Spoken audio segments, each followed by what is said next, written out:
Hey there, welcome to the garden. I just came out and picked a couple adorable little zinnias, which has inspired my project for today. But just as a note, always pick your zinnias when they're just starting to fade.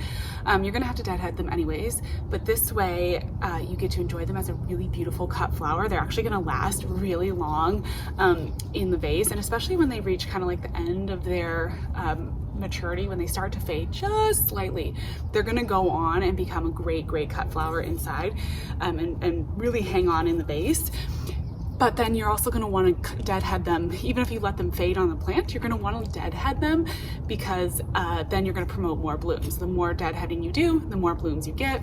It's like a total win-win. But these are so beautiful. But coming out here this morning and picking them inspired me that I wanna do this project this morning so I can continue to have some more zinnias later on in the season.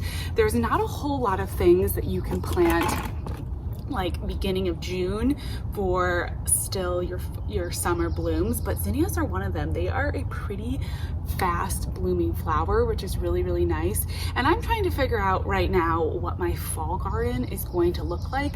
I'm not exactly sure being in a new growing zone what that's going to be, but I know I will always be happy if I have more zinnias, and I'm not even sure where these are going to go yet. But I think I am just gonna start a flat of zinnias, and once I get, you know, some good little starts going, then I'll be able to pop them into any empty spaces. I'll be able to add them to containers, and I can just kind of do whatever I want. But I know that I'm gonna have a bunch of zinnia blooms for like that late August, early September time frame if I get them started right now. So I think it's like perfect timing to do this. And if you're, you know, if you're reaching this point in the year and you still feel like planting out some seeds, this may be a good project for you to do too, because, you know, seed starting doesn't have to be over just because we are into this like you know, midsummer, or I guess it's still technically summer solstice was just a couple days ago, so early summer time frame, but it's usually past the time when I'm starting most of my like flower seeds, but not for a second round of zinnias. So I just have these little 6-packs. They're kind of small. I wish I had, you know, the slightly bigger size up. These are like maybe the 1-inch squares, but I think they'll be fine because I'll be able to go ahead and plant these zinnias out. I'm not planning on keeping them in these trays for like too long. And I am just gonna lay them out here in one of these little, you know, flats. And the nice thing about this too is that it's got a good reservoir here. So things that is hard about starting seeds in the summer heat is that they can dry out really quickly. So what's nice about starting like in a flat tray like this is that I can bottom water, and even like if I on a really hot day keep a little water in there while they're starting to germinate, and then hopefully my seeds won't dry out. Actually, I don't think I need this extra cell here though. I'm only gonna do, let's see, I'm gonna do 4. So I pulled out a little bit too many, but I have a couple other things I want to start from seed that I can use this space in the seed tray as well, which is going to be really good because yeah, just keeping them watered this time of year is one of the biggest challenges. The heat is great. It's going to make them germinate super quickly, but it's also going to dry them out super quickly. So that is one of the challenges to balance, but the seed tray should do it. I also will probably put this seed tray just like in a shady corner of my garden until everything germinates. The zinnias are gonna want full sun. They're gonna be happy in a full sun setting, but until they germinate, there's absolutely no reason that they need to be in full sun. And that will also help with the like midsummer heat that we've got, and try to keep it from evaporating too much and drying out the soil before the seeds actually germinate. So I've got 3 zinnias. Actually going to do some cosmos too because I just love cosmos, but I'm going to focus on 3 of these zinnia seed packets. I selected these, they're all beautiful zinnias, mostly because I've had these seeds for a couple years now and I haven't planted them, and so I figured, you know, I might as well use them. I don't want to be like, you know, having super old seeds in my collection. I got to try to work through, make sure I'm planting them.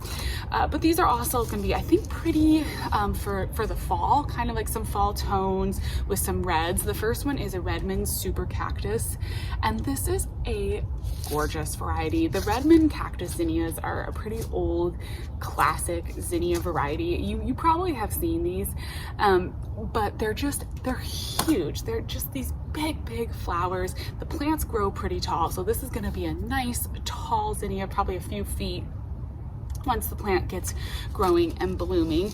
And it is, you know, it's frost tender. These are totally annual, so this is the time now, but they're going to germinate like sprouts in 4 to 6 days, so they're going to germinate super quickly.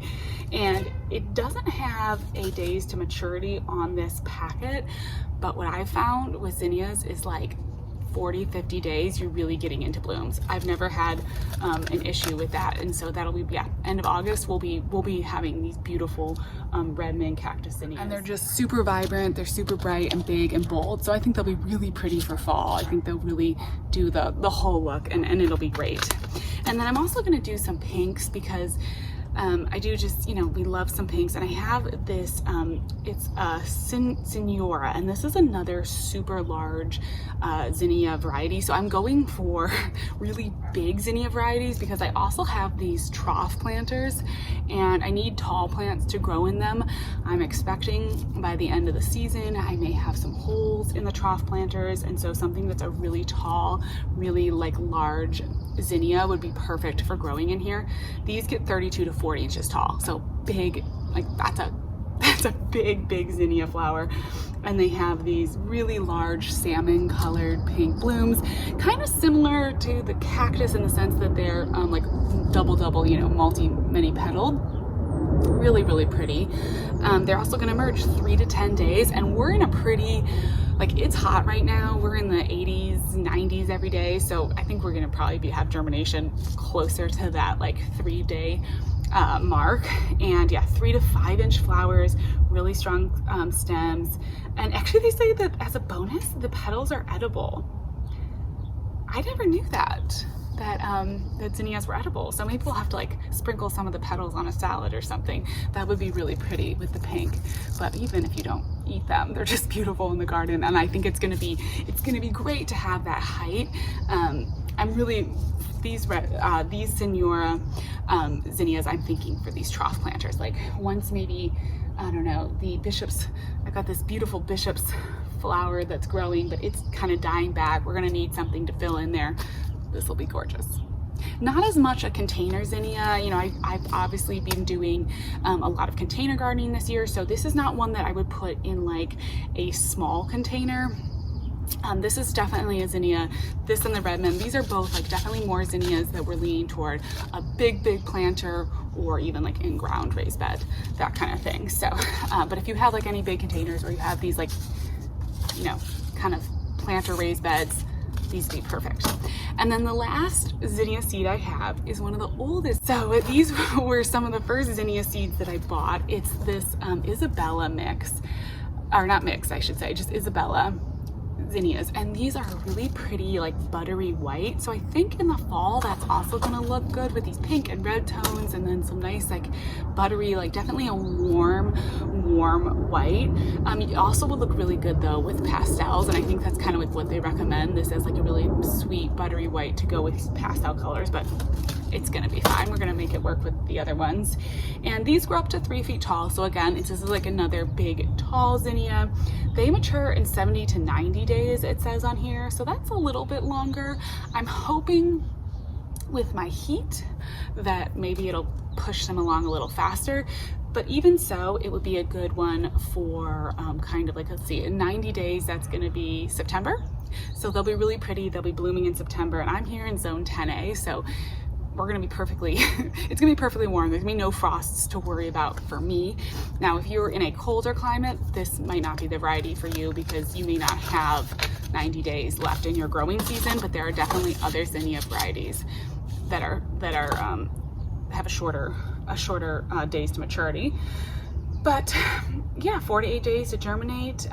These are gonna be great. And it's nice to just have like a flat of zinnias like this. I wish I had started them even a few weeks earlier. I think that it's something I need to remember to do in my garden, is just like start some flats of plants so I have things to pop into places, and throughout the season I can keep adding and filling in, because, you know, at the end of next month, the holes in the garden are gonna start showing up. Now I did grab a good old classic plant, the Bright Lights Cosmos. And if you have a smaller container garden and you're doing smaller containers, this would be a good option for you. They actually have it listed on here that you can grow it in like an 18-inch container. That's what they recommend. But what I love about this Cosmos, it's 45 days to maturity. So that is perfect. We're looking at those days to maturity when we're starting to plant things like this time of year, and that's going to be beautiful. And they're just gorgeous, you know, beautiful reds and yellows and oranges. So totally lovely for summer, but also is really going to pull well for fall and going to be absolutely within the color tones that you're wanting in your fall garden, you know, very like pumpkin, Halloween, all of that, really lovely. So this is an annual, you know, totally frost tender. But you may, even if you have one of those early frosts, 45 days, that's mid-August. So, you know, you have time for something like this. And yeah, you can start them indoors, but, you know, I'm just gonna be starting these all outdoors, keeping them well watered, letting them germinate, and then getting them up and going. Let's see, they do germinate 7 to 10 days. So I'm guessing these will be slightly slower than the zinnias, but no worry there. And 2.5-inch size blooms. So really, really pretty. The overall height of this plant is 36 inches. So it's another really tall plant too, or pretty tall, I guess I should say. So it will be nice for my trough planters if I need any space in there, or if like I've got some, I got the corn, you know, over here. I've got maybe once the pumpkin comes out, maybe I'll want to put something like this in. Hopefully, you know, probably, I'm trying to think with the 1-inch containers, as I said, I can't keep the seedlings in here just, you know, forever, but I think we have probably about 4 or 5 weeks that they can stay in this just fine. We'll see how fast they grow with the heat and the wonderful conditions that we have right now. But assuming that they, you know, kind of grow at their normal pace, I think we have like about a month or so until I have to plant them out, and I think that'll be perfect timing with where everything's growing and not growing in the other areas of my garden. So okay, so super easy. What we're gonna do, I'm just gonna put in some potting soil in here.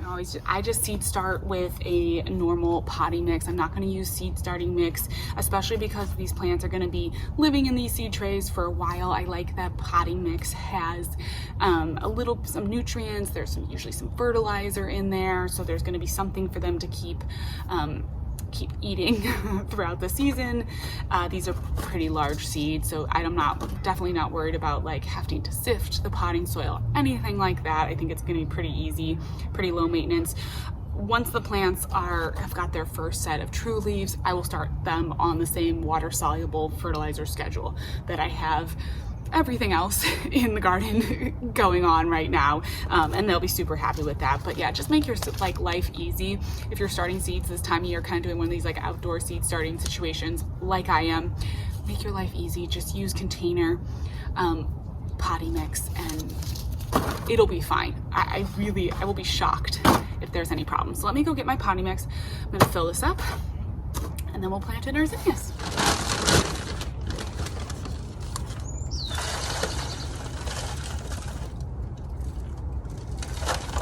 This potting mix is a little old, so I've got to break up the clumps. There's a few clumps in here, but nothing that's gonna, you know, cause an issue. If there's like a big, you know, like 1-inch size clump, like then I'll break that up.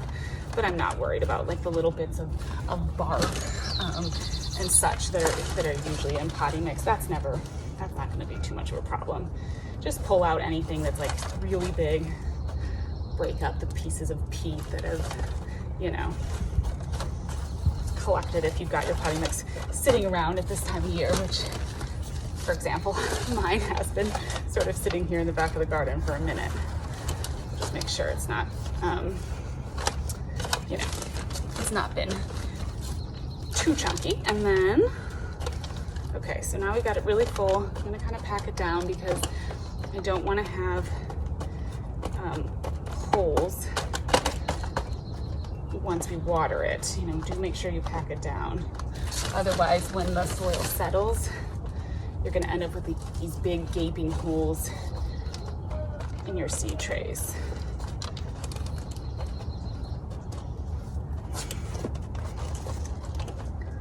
All right, and I'm not gonna label, so you're gonna help me remember. We're gonna do cosmos over here, 2 cosmos in each. And then I will do all of the zinnias. We'll do the Isabella, Senora, and Redland.